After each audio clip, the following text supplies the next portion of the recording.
Cersei. Había sido un día frío, gris y húmedo. Diluvió toda la mañana y las nubes no se despejaron por la tarde cuando escampó. En ningún momento vieron el sol. Un clima tan adverso bastaba para desalentar incluso a la pequeña reina. En vez de montar con su grupo de gallinas y su cohorte de guardias y admiradores, se pasó el día entero en la bóveda de las doncellas, con sus gallinas, escuchando las canciones del bardo azul. El día de Cersei no había sido mucho mejor, al menos hasta el anochecer. Cuando el cielo gris empezaba a teñirse de negro, le dijeron que el bella Cersei había entrado con la marea vespertina y que Horan Mares le rogaba audiencia. La reina envió a buscarlo al momento. En cuanto lo vio entrar a zancadas en sus estancias, supo que le llevaba buenas noticias. Alteza, le dijo con una amplia sonrisa, Rocadragón ya es vuestro. Es maravilloso. Le cogió las manos y lo besó en las mejillas. Sé que Tommen estará igual de satisfecho. Eso quiere decir que podemos dar carta blanca a la flota de Lord Redwyne para que vaya a expulsar de las escudos a los hombres del hierro. Las noticias del dominio eran más preocupantes con cada cuervo que llegaba. Por lo visto, los hombres del hierro no se habían conformado con sus nuevas piedras. Saqueaban con virulencia a Mander arriba. Incluso habían llegado a atacar el Rejo y las islas pequeñas que lo rodeaban. Los Redwyne apenas habían dejado una docena de navíos de combate en sus propias aguas y todos estaban ya hundidos o en manos de los invasores. Por si fuera poco, empezaban a llegar informes de que el loco que se hacía llamar Euron Ojo de Cuervo se atrevía a enviar barcoluengos río arriba por el canal de los Susurros hacia Antigua.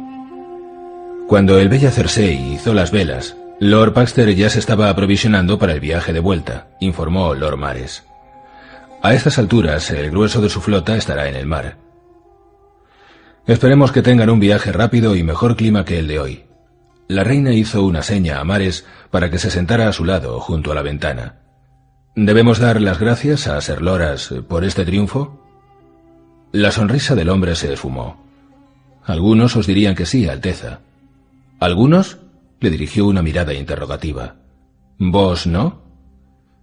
Nunca había visto caballero tan valeroso, dijo Mares.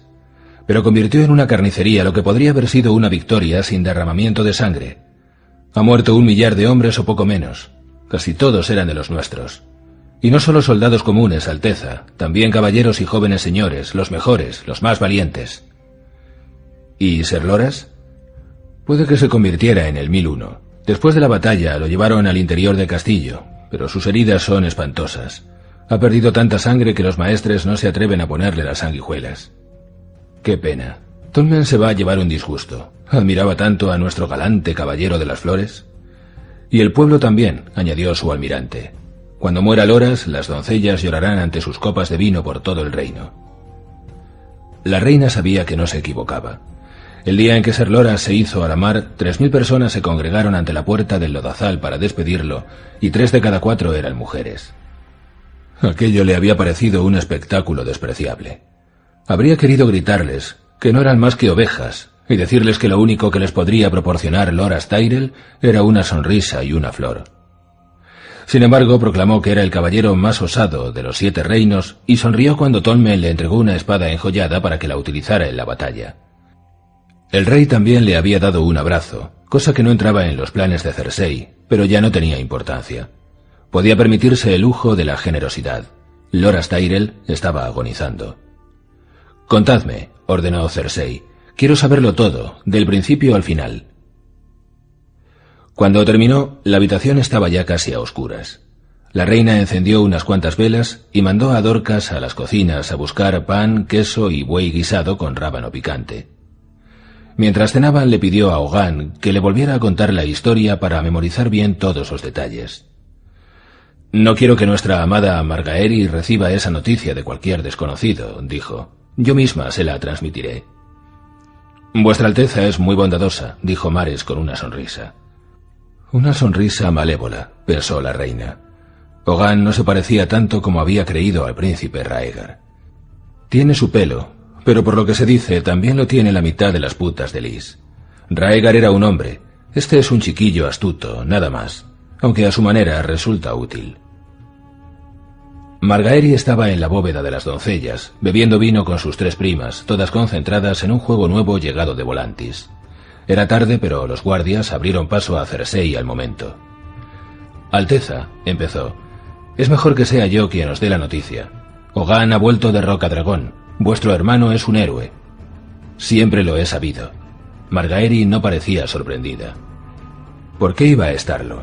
Se esperaba esto desde el momento en que Loras me pidió el mando. Pero cuando Cersei terminó de narrar la historia, las lágrimas brillaban en las mejillas de la joven reina. Redwine tenía mineros excavando un túnel bajo las murallas del castillo, pero ese método era demasiado lento para el Caballero de las Flores. Sin duda, pensaba en las gentes de vuestro padre, que sufrían en las escudos. Lord Mares dice que ordenó el ataque cuando apenas llevaba media jornada al mando, después de que el castellano de Lord Stannis se negara a aceptar su oferta de zanjar el asedio con un combate singular entre ellos. Loras fue el primero en entrar cuando el ariete derribó las puertas del castillo. Dicen que cabalgó directamente hacia la boca del dragón, todo de blanco, haciendo girar el mangual por encima de la cabeza, matando a derecha e izquierda. A aquellas alturas, Mega Tyrell ya no disimulaba los sollozos. ¿Cómo murió?, quiso saber. ¿Quién lo mató? Ningún hombre tuvo el honor de acabar con él, respondió Cersei. Ser Loras recibió una saeta en el muslo y otra le atravesó el hombro, pero siguió luchando con valentía, aunque perdía sangre a borbotones. Más tarde recibió un golpe de maza que le rompió unas cuantas costillas. Después de eso... No, mejor no, os ahorraré la peor parte. Contádmelo todo, dijo Margaery. Os lo ordeno. ¿Os lo ordeno? Cersei se detuvo un instante, luego decidió pasarlo por alto. Después de que los nuestros tomaran la muralla, los defensores se replegaron a un torreón interior. Loras volvió a encabezar el ataque. Le cayó encima aceite hirviendo. Lady Ala se puso blanca como la cal y salió corriendo de la habitación. Lord Mares me asegura que los maestres están haciendo todo lo posible, pero me temo que las quemaduras de vuestro hermano son demasiado graves. Cersei abrazó a Margaery para consolarla. Ha salvado el reino. Al besar a la pequeña reina en la mejilla, notó el sabor salado de sus lágrimas. Jaime escribirá sus hazañas en el libro blanco. Los bardos glosarán su valor durante 1000 años. Margaery se liberó de su abrazo con tal violencia que Cersei estuvo a punto de caerse. Agonizante no es lo mismo que muerto, dijo. No, pero los maestres dicen, agonizante no es lo mismo que muerto. Solo quería ahorraros, ya sé qué queríais, fuera de aquí. Ahora ya sabes cómo me sentí la noche en que murió mi Joffrey. Hizo una reverencia. Su rostro era una máscara de cortesía gélida. Comparto vuestra tristeza, querida hija. Os dejo a solas con vuestro dolor. Lady Merryweather no apareció aquella noche y Cersei estaba demasiado inquieta para conciliar el sueño. Si Lord Tywin pudiera verme ahora, sabría que soy su heredera. Una heredera digna de la roca, pensó mientras yacía en la cama al lado de Jocelyn Swift, que roncaba suavemente con la cabeza en la otra almohada. Margaery no tardaría en llorar con las lágrimas amargas que debería haber derramado por Joffrey. Tal vez Mace Tyrell llorase también, pero ella no le había dado motivo alguno para romper su alianza. ¿Qué había hecho sino honrar a Loras con su confianza? Él mismo le había pedido el mando de rodillas, ante la mirada de la mitad de la corte. Cuando muera tendré que erigir una estatua suya en alguna parte. Le organizaré el funeral más magnífico que se haya visto jamás en Desembarco del Rey. Al pueblo le gustaría, y a Tolmen también. Puede que Mace me dé las gracias y todo. En cuanto a su señora madre, si los dioses son bondadosos, esta noticia la matará. El amanecer fue el más hermoso que Cersei había visto en muchos años. Taena se presentó poco después y confesó que se había pasado la noche consolando a Margaery y a sus damas, bebiendo vino, llorando y contando anécdotas de Loras. Margaery sigue convencida de que no va a morir, informó mientras la reina se vestía para la reunión con la corte. Tiene intención de enviarle a su maestre para que lo atienda. Las primas están rezando a la madre, pidiéndole clemencia. Yo también rezaré. Acompañadme mañana al septo de Baelor y encenderemos un centenar de velas por nuestro galante caballero de las flores. Se volvió hacia su doncella. Tráeme la corona, Dorcas. La nueva, por favor. Era más ligera que la anterior, de oro batido, con incrustaciones de esmeraldas que centelleaban cada vez que movía la cabeza. Esta mañana hay 4 que vienen por asuntos del gnomo, le dijo Ser Osmund cuando Jocelyn le abrió la puerta. ¿4? Fue una grata sorpresa para la reina. El goteo de informadores que acudían a la Fortaleza Roja asegurando tener noticias de Tyrion era constante, pero que hubiera 4 en un día no era lo habitual. Sí, asintió Osmund. Uno os trae una cabeza. Lo recibiré el primero. Hacedlo pasar a mis habitaciones. Que no haya errores esta vez. Que Joff sea vengado por fin y pueda descansar en paz. Según los septones, el número 7 era sagrado a ojos de los dioses. Si era así, tal vez aquella cabeza que le llevaban, la 7ª, fuera el bálsamo que tanto ansiaba su corazón. Resultó que se trataba de un Tyroshi bajo, achaparrado y sudoroso, con una sonrisa zalamera que le recordaba a la de Varys y la barba teñida de verde y rosa. A Cersei le desagradó a primera vista, pero estaba más que dispuesta a pasarlo todo por alto si la cabeza que llevaba en aquel cofre era de verdad la de Tyrion. El cofre era de cedro, con incrustaciones de marfil en forma de hojas y flores, y bisagras y cierres de oro blanco. Era hermoso, pero a la reina solo le interesaba lo que pudiera haber en su interior. Al menos es grande. Para ser tan pequeño, Tyrion tenía una cabeza enorme. Alteza, murmuró el Tyroshi al tiempo que se doblaba en una reverencia. Sois tan bella como se dice. La fama de vuestra hermosura ha cruzado el mar angosto, así como la del dolor que desgarra vuestro bondadoso corazón. Nadie puede devolveros a vuestro valiente hijo, pero tengo la esperanza de poder ofreceros al menos algo que alivie vuestro sufrimiento. Se llevó una mano al pecho. Os traigo justicia. Os traigo la cabeza de vuestro Valonqar. La antigua palabra Valiria le provocó un escalofrío, pero también un cosquilleo de esperanza. El gnomo ya no es mi hermano, si es que lo fue alguna vez, declaró, y me niego a pronunciar su nombre. El suyo fue un nombre digno antes de que lo deshonrara. En Tyros lo llamamos manos rojas, por la sangre que corre por ellas, la sangre de un rey y un padre. Hay quien dice que también mató a su madre, que salió de su vientre desgarrándolo a zarpazos. ¡Qué tontería!, pensó Cersei. Es cierto, dijo. Si traéis la cabeza del gnomo en ese cofre, os concederé el título de señor y os otorgaré tierras fértiles y castillos. Los títulos eran más baratos que el barro, y las tierras de los ríos estaban llenas de castillos en ruinas, que se alzaban desolados entre campos descuidados y aldeas quemadas. La corte me espera. Veamos qué traéis en esa caja. El Tyroshi abrió el cofre con un movimiento teatral y retrocedió sonriente. Dentro, la cabeza de un enano reposaba en un lecho de terciopelo azul, mirándola. Cersei la contempló largo rato. Ese no es mi hermano. Tenía un regusto amargo en la boca. En fin, era demasiado pedir, sobre todo después de lo de Loras. Los dioses no son nunca tan generosos. Ese hombre tiene los ojos marrones. Tyrion tenía uno negro y el otro verde. Los ojos, claro, Alteza, es que los ojos de vuestro hermano se habían, ¿cómo decirlo?, podrido. Me tomé la libertad de sustituirlos por otros de cristal, pero como decís, me equivoqué de color. Con eso solo consiguió enfurecerla más. Puede que esa cabeza tenga ojos de cristal, pero yo no. En Rocadragón hay gárgolas que se parecen al gnomo más que esa criatura. Es calvo y dobla en edad a mi hermano. ¿Dónde han ido a parar los dientes? El hombre se había ido encogiendo ante la ira que rezumaba su voz. Tenía unos dientes de oro excelentes, Alteza, pero lo lamento mucho. Todavía no, pero lo lamentaréis. Debería ordenar que lo estrangularan, que luchara por respirar hasta que se le pusiera la cara negra, como le pasó a mi pobre hijo. Tenía las palabras en la punta de la lengua. Ha sido un error involuntario. Los enanos son todos iguales y, como puede ver vuestra Alteza, no tiene nariz. ¡Porque se la has cortado! No. El sudor de su frente delataba la mentira. Sí. El tono de Cersei era de una dulzura venenosa. Al menos has tenido suficiente sentido común para eso. El último imbécil que vino intentó convencerme de que un mago errante había hecho que le volviera a crecer. Aún así, en mi opinión, le debes una nariz a este enano. La casa Lannister siempre paga sus deudas y tú también las pagarás. Ser Meryn, llevad a este estafador con Qyburn.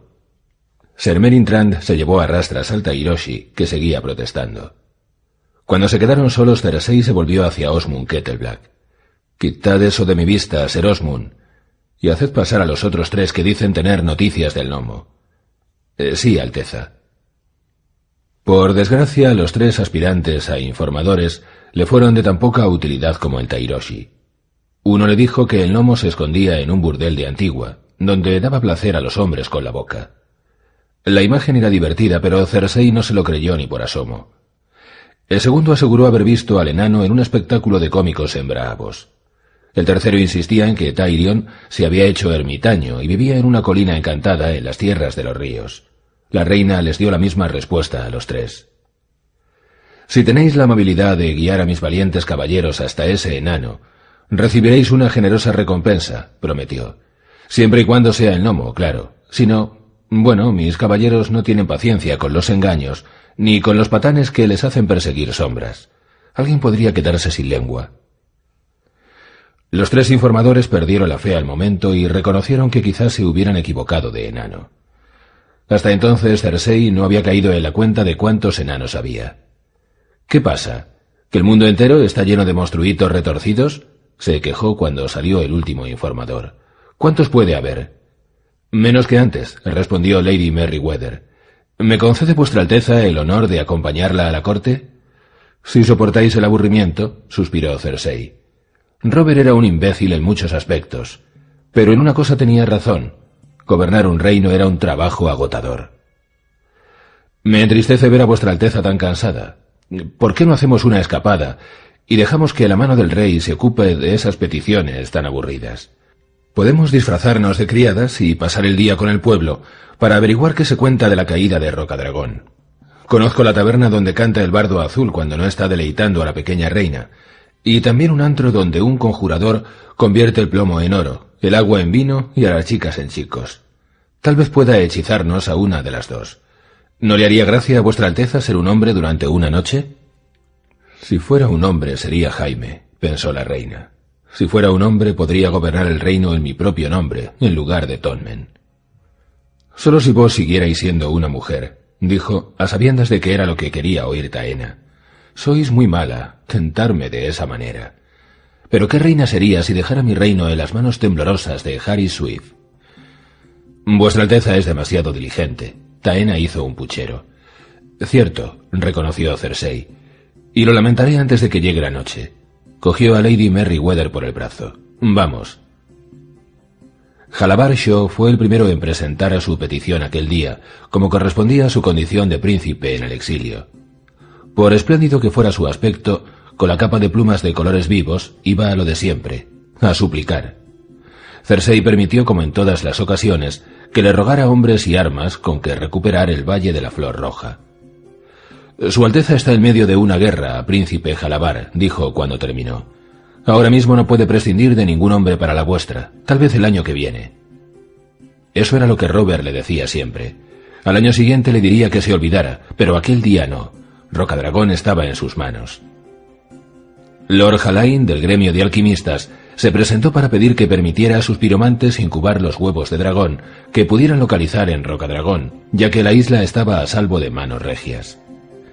Si quedaran huevos de dragón, Stannis los habría vendido para pagar su revuelta, le dijo la reina. Se contuvo para no añadir que el plan era una locura. Desde la muerte del último dragón Targaryen, todos los intentos como aquel habían acabado en muerte o en desastre. Un grupo de comerciantes se presentó para suplicar al trono que intercediera en su favor ante el Banco de Hierro de Braavos. Al parecer los Braavosis les exigían el pago inmediato de todas sus deudas y se negaban a conceder nuevos créditos. «Tenemos que crear nuestro propio banco», decidió Cersei, «el Banco Dorado de Lannisport. Tal vez pusiera en marcha ese proyecto después de asegurar el trono de Tolmen». Por el momento, lo único que podía hacer era ordenar a los mercaderes que pagaran a los usureros Braavosis. Su viejo amigo, el septón Reynar, encabezaba la delegación enviada por la Fe. 6 hijos del guerrero lo habían escoltado hasta allí. En total sumaban 7, un número sagrado y propicio. El nuevo septón supremo, o gorrión supremo, como lo llamaba el chico Luna, lo hacía todo con el 7. Los caballeros llevaban cintos a rayas con los 7 colores de la Fe. Se adornaban con cristales la empuñadura de la espada larga y la cimera del yelmo. Llevaban escudos rematados en punta por debajo, una forma que no era habitual desde la conquista, y con un blasón que hacía siglos que no se veía en los 7 reinos. Una espada con los colores del arco iris brillando sobre un campo de oscuridad. Según Quaibur, casi 400 caballeros habían acudido ya para poner vida y espada al servicio de la fe, con los hijos del guerrero, y cada día llegaban más. Todos ebrios de dioses. ¿Quién iba a imaginar que había tantos en el reino? Casi todos eran caballeros que habían estado al servicio de alguna casa, o caballeros errantes, pero también acudieron unos cuantos de noble cuna, segundones y otros hijos pequeños, señores menores, ancianos que querían expiar antiguos pecados, y también estaba Lancel.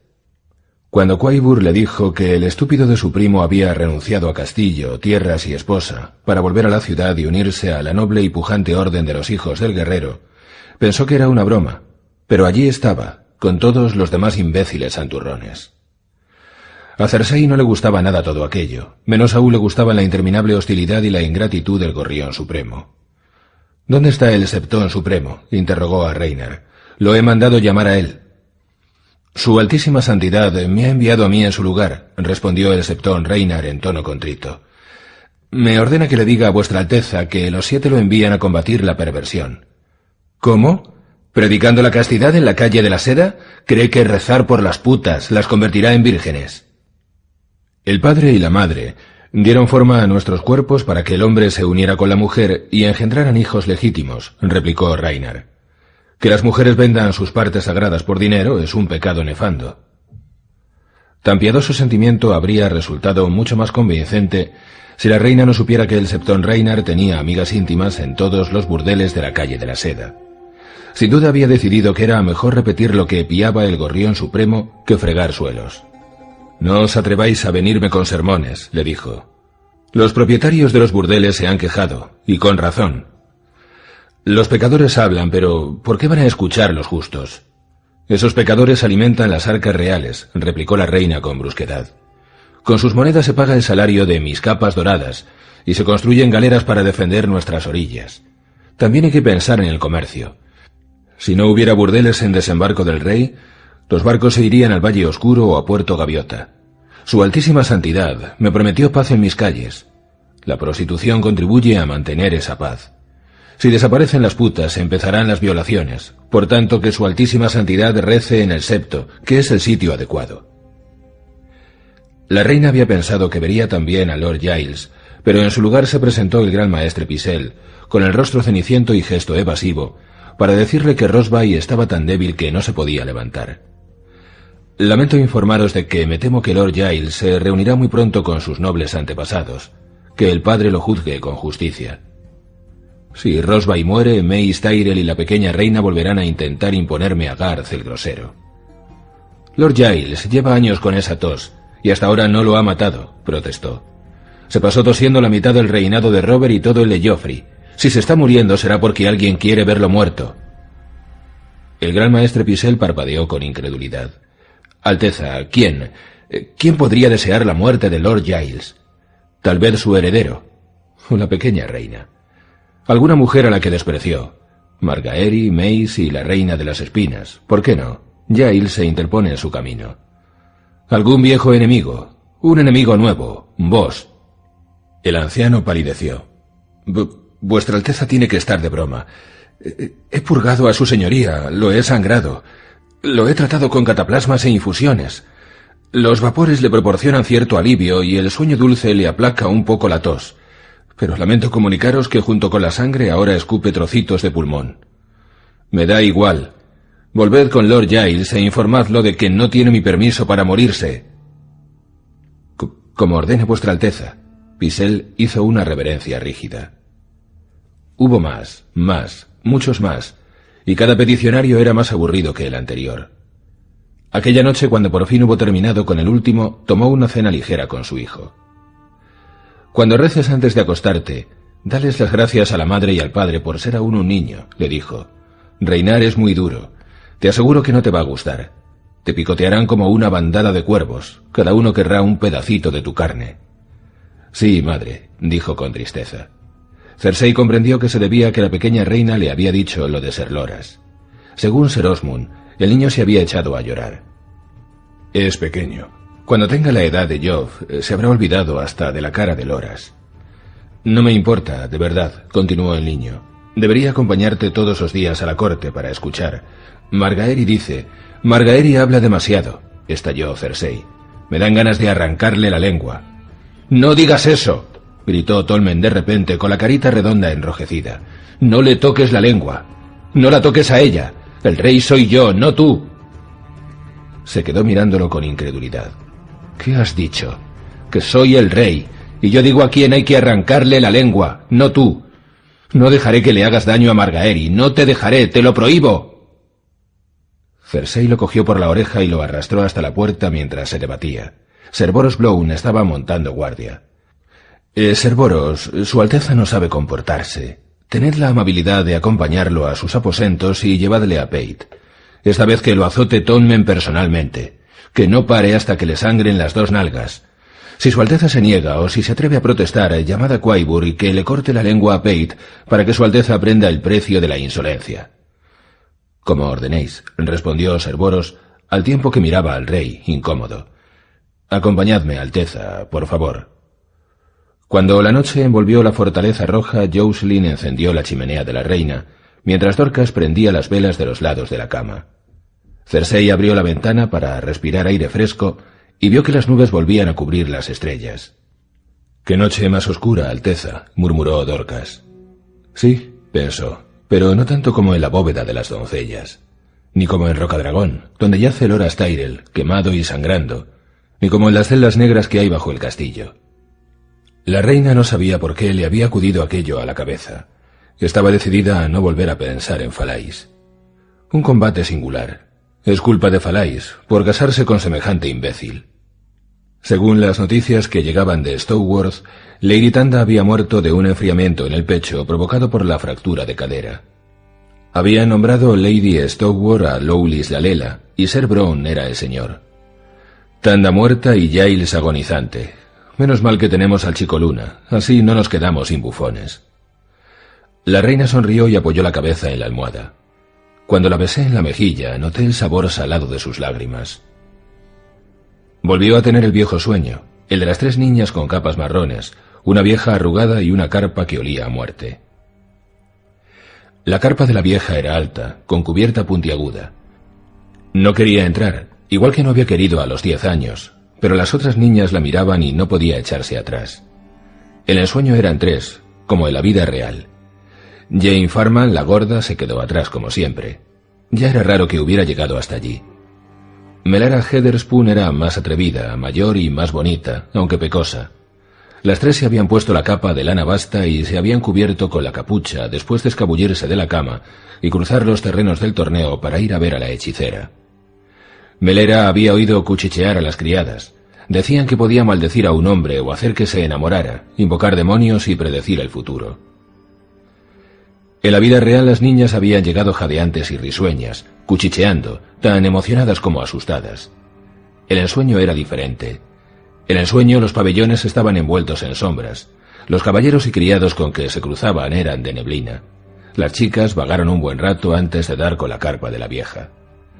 Cuando llegaron, todas las antorchas se estaban consumiendo ya. Cersei las observó arrebujarse en las capas y hablar en susurros. «Marchaos», trató de decirles, «dad media vuelta, eso no es para vosotras». Pero aunque movía los labios, no le salían las palabras. La hija de Lord Tywin fue la primera en levantar la cortina de la carpa, seguida de Melara. Jane Farman entró la última y trató de esconderse detrás de las otras dos, como hacía siempre. En el interior reinaba un caos de olores. Canela, nuez moscada, pimienta roja, negra y blanca, leche de almendras, cebolla, clavo, citronela, cotizado azafrán y otras especias aún más escasas. La única luz procedía de un brasero de hierro en forma de cabeza de basilisco. Era una iluminación verdosa que hacía que las paredes de la carpa parecieran frías, muertas, podridas. ¿Había sido así en la vida real? Cersei no lo recordaba. En el sueño la hechicera estaba durmiendo, igual que en la realidad. «No la despertéis», quiso gritarles la reina. «Estúpidas, no se debe despertar a una hechicera dormida». Pero Sin Lengua no pudo hacer más que mirar cómo la niña se quitaba la capa y daba una patada al jergón de la bruja. «Despierta», dijo, «queremos que nos leas el futuro». Cuando Maggie la rana abrió los ojos, Jane Farman lanzó un grito de miedo y huyó de la carpa hacia la noche. Jane, regordeta y menuda, tímida e idiota, con su cara rechoncha, siempre asustada hasta de las sombras. Pero ella fue la inteligente. Jane seguía viviendo en la Isla Bella. Se había casado con un banderizo de su señor hermano y le había dado una docena de hijos. La anciana tenía los ojos amarillos, con unas costras repugnantes. En Lannisport se comentaba que cuando su esposo volvió del este con ella, junto con un cargamento de especias, era joven y hermosa, pero los años y la maldad habían dejado sus marcas. Era baja, achaparrada, llena de verrugas, con una papada verdosa. Había perdido todos los dientes y las tetas le colgaban hasta las rodillas. Al acercarse a ella se percibía el olor de la enfermedad y cuando habló su aliento era extraño, fuerte, repulsivo. «Largo de aquí», les dijo a las niñas con una voz que era como un graznido. «Hemos venido a que nos leas el futuro», le replicó la pequeña Cersei. «Largo de aquí», graznó por segunda vez la anciana. «Nos han dicho que puedes ver el mañana», dijo Melara. «Solo queremos saber con qué hombres vamos a casarnos». «Largo de aquí», graznó Maggie por tercera vez. «Hacedle caso», habría gritado la reina si tuviera lengua. «Todavía estáis a tiempo. Huid, estúpidas». La niña de los bucles dorados se llevó las manos a las caderas. «Léenos el futuro, o se lo diré a mi señor padre y te hará azotar por tu insolencia». «Por favor», rogó Melara, «léenos el futuro y nos marcharemos». «Aquí hay alguien que no tiene futuro», murmuró Maggie con su espantosa voz ronca. Se puso la túnica y les hizo una seña para que se acercaran. «Si no queréis largaros, venid, estúpidas. Venid, sí, tengo que probar vuestra sangre». Melara se puso pálida, pero Cersei no. Una leona no tenía miedo de una rana, por vieja y fea que fuera. Debería haberse marchado. Debería haber obedecido. Debería haber huido de allí. Sin embargo, cogió el puñal que le tendió Maggie y se pasó la hoja de hierro mellado por la yema del pulgar. Luego le hizo lo mismo a Melara. En la penumbra verdosa de la carpa, la sangre parecía más negra que roja. La boca desdentada de Maggie tembló al verla. «Ven», susurró, «trae aquí». Cersei le tendió la mano y la vieja sorbió la sangre con unas encías tan suaves como las de un recién nacido. La reina aún recordaba lo fría y desagradable que era aquella boca. «3 preguntas puedes hacer», dijo la vieja después de beber. «No te van a gustar mis respuestas. Haz las preguntas y lárgate». «Vete», pensó la reina en sueños. «No digas nada, vete». Pero la niña carecía del sentido común suficiente para tener miedo. «¿Cuándo me casaré con el príncipe?», preguntó. «Nunca. Te casarás con el rey». Bajo los rizos dorados el rostro de la niña se frunció en un gesto de desconcierto. Durante muchos años pensó que aquellas palabras querían decir que no se casaría con Raegar hasta después de la muerte de Aerys, su padre. «Pero seré reina, ¿verdad?», preguntó la pequeña. «Sí». Los ojos amarillos de Maggie tenían un brillo malévolo. «Reina serás, hasta que llegue otra más joven y bella para derrocarte y apoderarse de todo lo que te es querido». La ira relampagueó en el rostro de la niña. «Si lo intenta, le diré a mi hermano que la mate». Ni aun así se detuvo. Era una cría testaruda. Todavía le quedaba una pregunta, un atisbo de lo que le esperaba en la vida. «¿El rey y yo tendremos hijos?», preguntó. «Oh, sí. Él 16, tú 3». Aquello no tenía lógica. El corte del pulgar le dolía, la sangre goteaba en la alfombra. «¿Cómo es posible?», habría querido preguntar, pero ya no le quedaban preguntas. Sin embargo, la anciana no había terminado con ella. «De oro serán sus coronas y de oro sus mortajas», le dijo. «Y cuando las lágrimas te ahoguen, el baloncuar te rodeará el cuello blanco con las manos y te arrebatará la vida». «¿Qué es un baloncar? ¿Una especie de monstruo?». A la niña de pelo dorado no le habían gustado las profecías. «Eres una mentirosa, una rana con verrugas, una vieja maloliente, no me creo ni una palabra. Vámonos, Melara, no vale la pena escucharla». «A mí también me tocan 3 preguntas», insistió su amiga. Cersei la agarró por el brazo, pero ella se liberó y se volvió hacia la vieja. «¿Me casaré con Jaime?», preguntó de sopetón. «Qué imbécil», pensó la reina, furiosa pese a los años transcurridos. «Jaime no sabe ni que existes». En aquellos tiempos su hermano solo vivía para las espadas, los perros, los caballos y para ella, su melliza. «Ni con Jaime ni con nadie», replicó Maggie. «Los gusanos devorarán tu virginidad. Tu muerte está aquí esta noche, niña. ¿No la hueles? Está muy cerca». La única que huele aquí eres tú, dijo Cersei. A su lado tenía una mesa y en ella un tarro con una pócima espesa.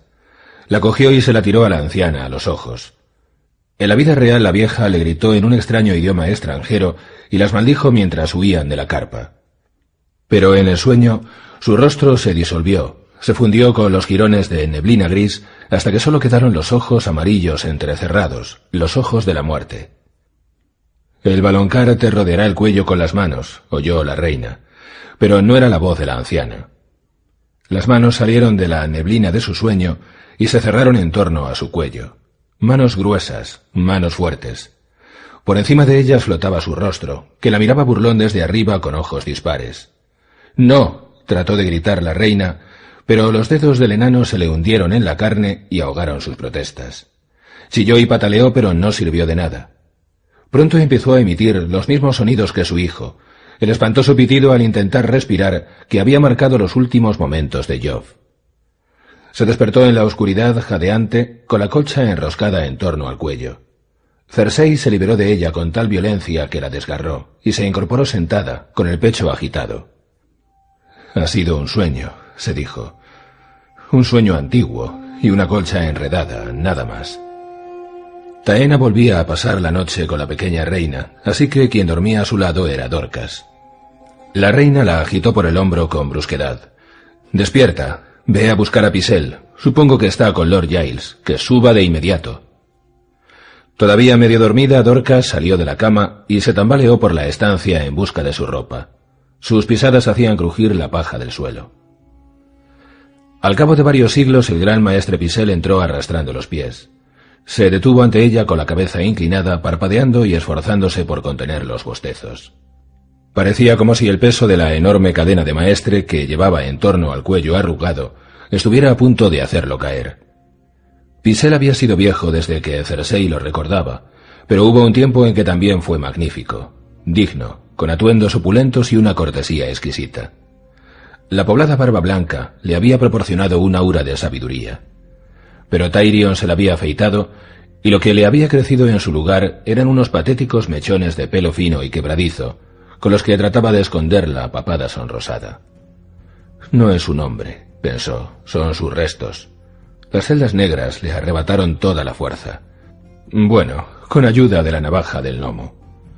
«¿Cuántos años tenéis?», preguntó Cersei con tono brusco. 84, si a vuestra Alteza le parece bien.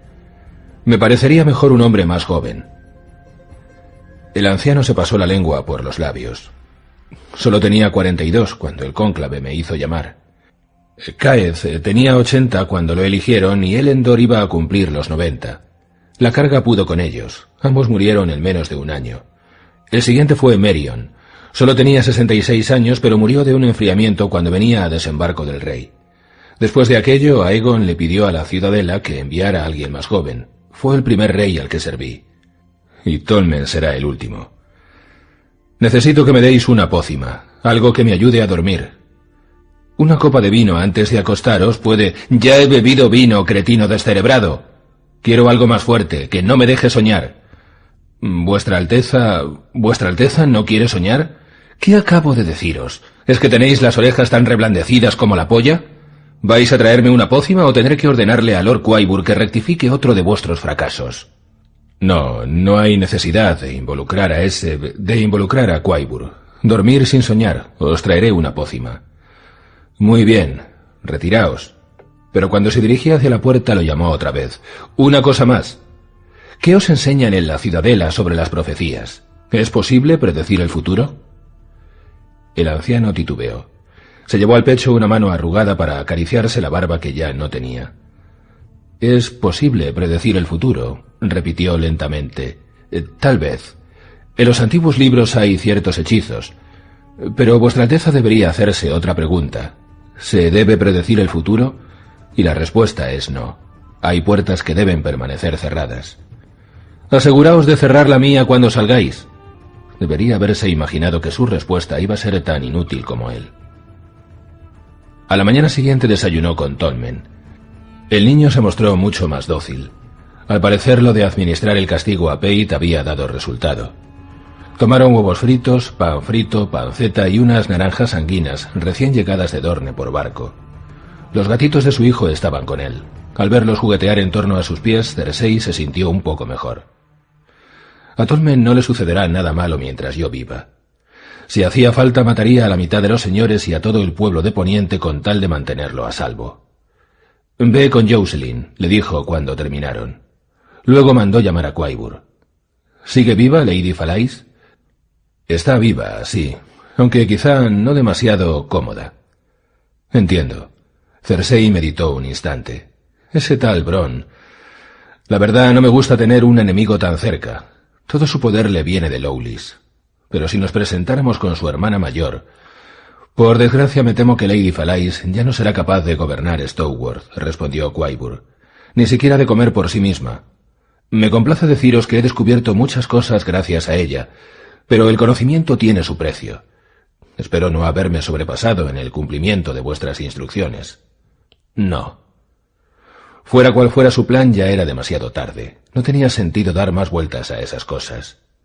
«Más vale que muera», se dijo. «No querrá seguir viviendo sin su marido». Era un imbécil, pero parecía encariñada con él. «Hay otra cosa. Anoche tuve un sueño terrible. Todos lo sufrimos de cuando en cuando. Este sueño tiene que ver con una bruja a la que fui a ver de niña». «¿Una bruja de los bosques?» «Por lo general son inofensivas. Tienen algunos conocimientos de las hierbas y saben hacer de matronas, pero era mucho más que eso. Medio Lannispor acudía a ella en busca de amuletos y pócimas. Era madre de un señor menor, un comerciante rico, al que mi abuelo había otorgado un título.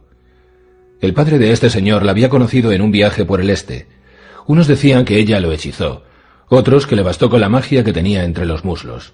No siempre había sido repulsiva, o eso se decía, no recuerdo su nombre. Era muy largo, oriental, sonaba raro. La gente del pueblo la llamaba Maggie. ¿Maeji? Así lo pronunciáis vos. Esa mujer chupaba una gota de sangre del dedo y decía que depararía el futuro. La magia de sangre es la forma más negra de hechicería. Hay quien dice que también es la más poderosa. No era lo que Cersei quería oír. Esa Maeji me hizo varias profecías. Al principio me reí de ellas, pero predijo la muerte de una de mis doncellas. En aquel momento era una niña de 11 años, saludable como una potrilla, y vivía a salvo en la roca. Pero poco después se cayó en un pozo y se ahogó.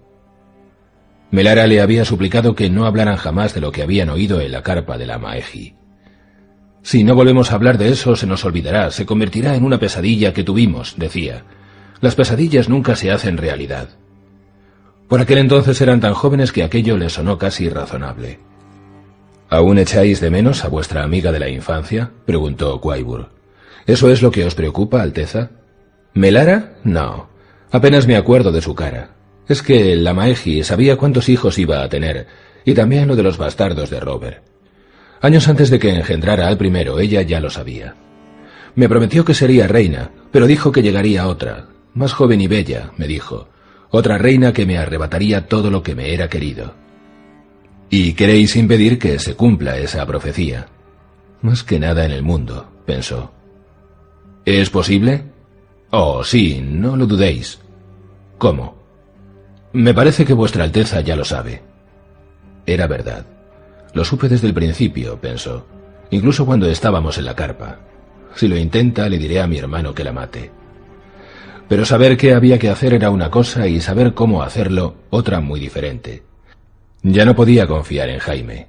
Una enfermedad repentina sería lo mejor, pero los dioses rara vez eran tan serviciales. Entonces, ¿cómo? ¿Un cuchillo? ¿Una almohada? ¿Una copa de veneno de corazón? Todos los métodos tenían inconvenientes. Si un anciano moría mientras dormía, nadie sospechaba. Pero si una muchacha de 16 años aparecía muerta en su cama, habría preguntas y muy incómodas. Además, Margaery no dormía sola nunca. Incluso entonces, mientras Ser Loras agonizaba, estaba rodeada de espadas día y noche. Pero las espadas tienen dos filos. Los mismos que la guardan podrían acabar con ella. Las pruebas tenían que ser tan abrumadoras que ni el señor padre de Margaery tuviera más remedio que acceder a su ejecución. No sería sencillo. Sus amantes no confesarán. Saben que perderían la cabeza igual que ella, a menos que... Al día siguiente la reina bajó al patio para ir al encuentro de Osmund Kettleblack, que estaba entrenándose con uno de los gemelos Redwyne. No habría sabido decir cuál, pues nunca había podido distinguirlos. Contempló el baile de espadas durante un rato. Luego se llevó aparte a Ser Osmund. «Pasead un rato conmigo y decidme la verdad. Nada de fanfarronadas, ni de que un Kettleblack vale el triple que cualquier otro caballero. Muchas cosas dependen de vuestra respuesta. Vuestro hermano Osni, ¿qué tal maneja la espada?» «Bien, ya lo habéis visto. No es tan fuerte como Osfrid ni como yo, pero es rápido y letal. Si llegara el momento, ¿podría derrotar a Ser Boros Blown?» «¿Boros el Barrigas?» Ser Osmund soltó una risita. «¿Cuántos años tiene? ¿40? ¿50? Está borracho la mitad del tiempo, y cuando está sobrio sigue estando gordo. Si alguna vez le gustó la batalla, ya no.